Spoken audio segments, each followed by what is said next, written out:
Welcome to another 2-minute Bible study. So today we're going to be reading from Hebrews chapter 4, verses 9 and 10. There remains therefore a rest to the people of God, for he that is entered into his rest, he has also ceased from his own works as God did from his.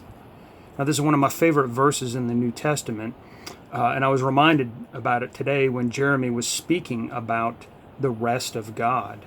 And the author of Hebrews spoke about how that when God made Adam, the very next day was the seventh day, the day of rest. And so the very first experience that man had was resting, and that was what he experienced in the garden.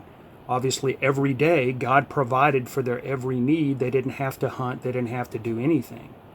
Well, later, God was trying to lead the Hebrews to a land of rest, Canaan land, and there it was going to be the same thing. It was a land of milk and honey where God was going to provide for their every need without them having to work for it. And the same thing is true today. What Christ desires for us is to enter into his rest, and that he provides for us so that we are totally reliant on God. But it's a spiritual rest and not just merely a physical rest. Well, how do we do that? Well, verse 11 says, "Let us labor, therefore, to enter into that rest, lest any man fall after the same example of unbelief." So first you have to believe, and then you have to labor into that rest. Well, obviously you're not trying harder to enter into rest. That would be ridiculous.